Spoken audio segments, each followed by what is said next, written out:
విశాఖలోని క్రికెట్ అభిమానులకు ఈ ఏడాది మొండి చేయి కనిపిస్తోంది. ప్రధానంగా ఈ ఏడాది భారత్ ఆడే ఒక్క అంతర్జాతీయ మ్యాచ్ కు కూడా విశాఖను వేదికగా కేటాయించకపోవడంపై క్రికెట్ వర్గాలు కొంత అసంతృప్తి వ్యక్తం చేస్తున్నాయని చెప్పుకోవచ్చు.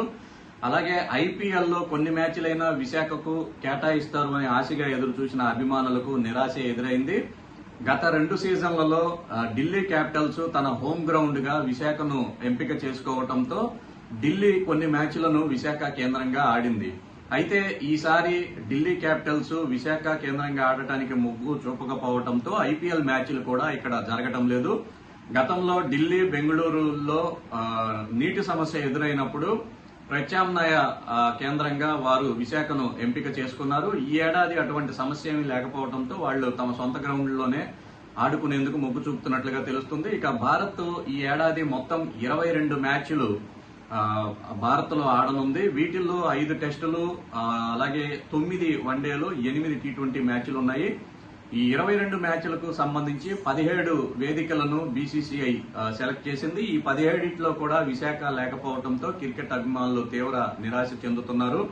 కనీసం ఒక మ్యాచ్ అయినా విశాఖకు వస్తుందని వారంతా ఆనందం వ్యక్తం చేశారు. ముఖ్యంగా చూసుకుంటే ఐపీఎల్ అయిపోయిన తర్వాత భారత్ విదేశాల్లో పర్యటించనుంది. ఆఫ్ఘనిస్తాన్, ఐర్లాండ్ తో పాటుగా ఇంగ్లాండ్ దేశాలలో మ్యాచ్లు ఆడేందుకు భారత్ ఆయా దేశాలకు వెళుతుంది. ఆ తర్వాత సెప్టెంబర్ 27 నుంచి జనవరి 2027 వరకు కూడా భారత్ లో అనేక సిరీస్లు ఆడనుంది. వీటిల్లో ప్రధానంగా వెస్టిండీస్, జింబాబ్వేతో పాటుగా ఆస్ట్రేలియా జట్లు కూడా భారత్ లో పర్యటించనున్నాయి. ఈ 3 జట్లతో కలిపి భారత్ ప్రధానంగా 22 మ్యాచ్లు ఆడనుంది. 22 మ్యాచ్లకు సంబంధించి కూడా విశాఖలో ఒక మ్యాచ్ కూడా లేదు. అలాగే ఐపీఎల్ కూడా లేకపోవటం ఈ క్రికెట్ అభిమానుల నిరాశకు ప్రధాన కారణంగా నిలుస్తుంది. ముఖ్యంగా చెప్పుకోవాలనుకుంటే ఈ ఏడాది జనవరి 27, 28 తేదీల్లో న్యూజిలాండ్ తో జరిగిన టీ20 మ్యాచ్ ఆఖరి మ్యాచ్ గా విశాఖలో జరిగిందని చెప్పుకోవచ్చు.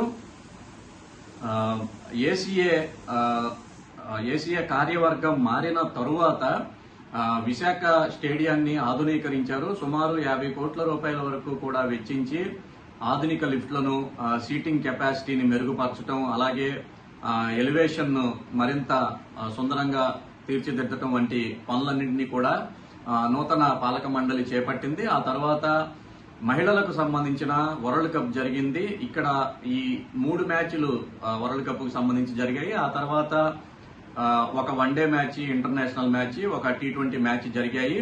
జనవరి 27తో ఈ మ్యాచ్లన్నీ కూడా అయిపోయాయి. అప్పటి నుంచి కూడా మళ్లీ వచ్చే జనవరి 27 వరకు కూడా బీసీసీఐ ఇచ్చిన షెడ్యూల్ ప్రకారం విశాఖలో అయితే ఒక మ్యాచ్ కూడా లేదు.